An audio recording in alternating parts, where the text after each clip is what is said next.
ನಮಸ್ತೆ ಸ್ನೇಹಿತರೆ, ನಾನು ನಿಮ್ಮ ರೇಖಾ ಕನ್ನಡತಿ. ಸ್ನೇಹಿತರೆ, ಈ ಹೆಣ್ಮಕ್ಳು ಅಂದರೆ ಮನೆ ಹೆಣ್ಮಕ್ಳು ಮದುವೆ ಮಾಡಿ ಕೊಟ್ಮೇಲೆ ಮನೆ ಮಗಳು ಹೊಸ್ತಿಲ್ ಹೊರಗೆ ಕುಲಕ್ಕೆ ಹೊರಗೆ ಅಂತೆಲ್ಲ ಹೇಳೋದು ಕೇಳಿರ್ತೀವಿ. ಪ್ರತಿ ಹೆಣ್ಣು ಮಗಳಿಗೂ ತವ್ರ ಮನೆ ಬಗ್ಗೆ ಅದೇನೋ ಪ್ರೀತಿ ವ್ಯಾಮೋಹ. ತವ್ರ ಮನೆ ಶ್ರೀಮಂತವಾಗಿರಲಿ ಅಥವಾ ಬಡತನದಲ್ಲಿರಲಿ, ಅದು ಪ್ರತಿ ಹೆಣ್ಣಿಗೂ ದೇಗುಲ ಇದ್ದ ಹಾಗೆ ಅಲ್ವಾ ಸ್ನೇಹಿತರೆ. ಇಂತಹ ತವರು ಮನೆ ಮೇಲೆ ಪ್ರೀತಿ ಇರಬೇಕು, ಗೌರವ ಇರಬೇಕು. ಆದರೆ ಅಲ್ಲಿಂದ ಕಿತ್ಕೊಂಡು ಬರೋ ದುರಾಸೆ ಇರಬಾರ್ದು. ಕೊಟ್ಟೆಣ್ಣು ಕುಲಕ್ಕೆ ಹೊರಗೆ ಅಂತ ಅಂದಮೇಲೆ ನಾವು ಕೂಡ ಅಂದರೆ ಹೆಣ್ಮಕ್ಳು ಕೂಡ ಒಂದು ಮಿತಿಲಿ ಇರಬೇಕು. ಹಾಗಿದ್ರೆ ತಾನೇ ಒಳ್ಳೆಯದು. ತವರು ಮನೇನ ಲೂಟಿ ಮಾಡೋದು ಸರಿ ಇರೋದಿಲ್ಲ ಅಂತ ನನ್ನ ಅನಿಸಿಕೆ. ಹಾಗೆಯೇ ತವ್ರನವರು ಕೂಡ ಮನೆ ಹೆಣ್ಣು ಮಕ್ಕಳಿಗೆ ಗೌರವ ಪ್ರೀತಿ ಕೊಡಲೇಬೇಕು. ಮನೆ ಹೆಣ್ಣು ಮಕ್ಕಳನ್ನು ನೋಯಿಸಬಾರ್ದು, ತೊಂದರೆ ಕೊಡಬಾರ್ದು, ಅವ್ರ ಕಣ್ಣಲ್ಲಿ ನೀರು ಹಾಕಿಸ್ಬಾರ್ದು. ನೋಡಿ, ಹಿರಿಯರು ಹೇಳ್ತಾ ಇದ್ದಿದ್ದು ನಿಜ, ಹೆಣ್ಮಕ್ಳು ಶಾಪ ತಟ್ಟೆ ತಟ್ಟುತ್ತೆ ಅಂತ. ಅದಕ್ಕೆ ಒಂದು ವರ್ಷಕ್ಕೂ ಒಂದು ಸಾರಿನೋ ಎರಡು ಸಾರಿನೋ ಅವ್ರನ್ನ ಕರೆದು ಅರಿಶಿನ ಕುಂಕುಮ ಕೊಟ್ಟು ಒಂದು ಸೀರೆನೋ ಒಂದು ಬ್ಲೌಸ್ ಪೀಸು ಕೊಟ್ಟು ಅವ್ರನ್ನ ಒಂದು ಪ್ರೀತಿಯಿಂದ ಕಳಿಸ್ಕೊಟ್ರೆ ಆ ಹೆಣ್ಮಕ್ಳ ಖುಷಿ ತವ್ರ ಮನೆ ಮತ್ತೆ ಏಳಿಗೆ ಆಗೋಕ್ಕೆ ಸಾಧ್ಯ ಆಗುತ್ತೆ. ಹಾಗಾಗಿ ಹೆಣ್ಣು ಮಗಳನ್ನ ಎಷ್ಟು ಸಾಧ್ಯನೋ ಅಷ್ಟು ಸಂತೋಷದಿಂದ ಕಳಿಸ್ಕೊಡಿ.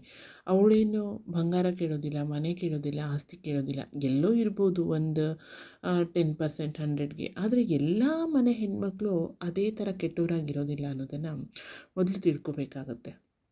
ಅವಳಿಗೆ ಎಷ್ಟೇ ವಯಸ್ಸಾಗಲಿ, ಅವಳಿಗೆ ತವ್ರ ಮನೆ ಮೇಲಿರೋ ಪ್ರೀತಿ, ಆ ವಿಶ್ವಾಸಕ್ಕೆ ಯಾವುದಕ್ಕೂ ಸಾಟಿನೇ ಇಲ್ಲ. ಅದು ಎಷ್ಟು ಆ ಒಂದು ಪ್ರೀತಿಯಿಂದ ಕೊಟ್ಟಿರ್ತಕ್ಕಂಥ ಒಂದು ಸಣ್ಣ ಪುಟ್ಟ ಉಡುಗೊರೆನ ಕೂಡ ಅವಳೆಷ್ಟು ಪ್ರೀತಿಯಿಂದ ಬಚ್ಚಿಟ್ಕೋತಾಳೆ. ಅದರಲ್ಲಿ ಏನೋ ಒಂದು ಅವಳಿಗೊಂದು ಶಕ್ತಿ ಅಂತ ಹೇಳ್ಬೋದು. ಸೊ ಈ ಥರ ತವ್ರ ಮನೆಯಿಂದ ಎರಡೂ ಕಡೆ ಸಂಬಂಧಗಳನ್ನು ಹಾಳು ಮಾಡದೆ ಅವ್ರ ಪ್ರೀತಿಗೆ ಗೌರವ ಕೊಡೋದು ಗಂಡ ಮತ್ತು ಗಂಡನ ಮನೆಯವರಿಗೆ ಸಂಬಂಧಿಸಿರುತ್ತೆ ಅಲ್ವಾ.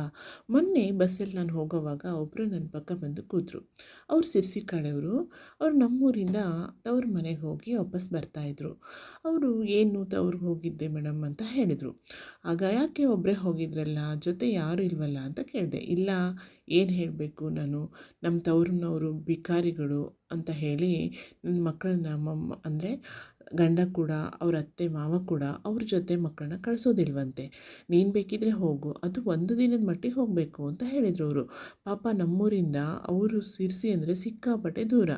ಅವ್ರು ಏನು ಮಾಡ್ತಾರಂತೆ, ನೈಟ್ ಕೂತು ಮಾರ್ನಿಂಗ್ ಹೋಗಿ ಅಲ್ಲಿ ಟಿಫನು ಊಟ ಮುಗಿಸ್ಕೊಂಡು ಮತ್ತೆ ನೈಟ್ ಬಿಟ್ಬಿಡೋದು, ಮಾರ್ನಿಂಗ್ ಬರೋದು. ಇದು ಕಂಡೀಷನ್ ಅಂತ. ಇಷ್ಟು ವರ್ಷ ಆದ್ರೂ ನಾನು ಹೀಗೆ ಮಾಡ್ತಿದ್ದೀನಿ ಮೇಡಮ್ ಅಂತ ಹೇಳಿದರು.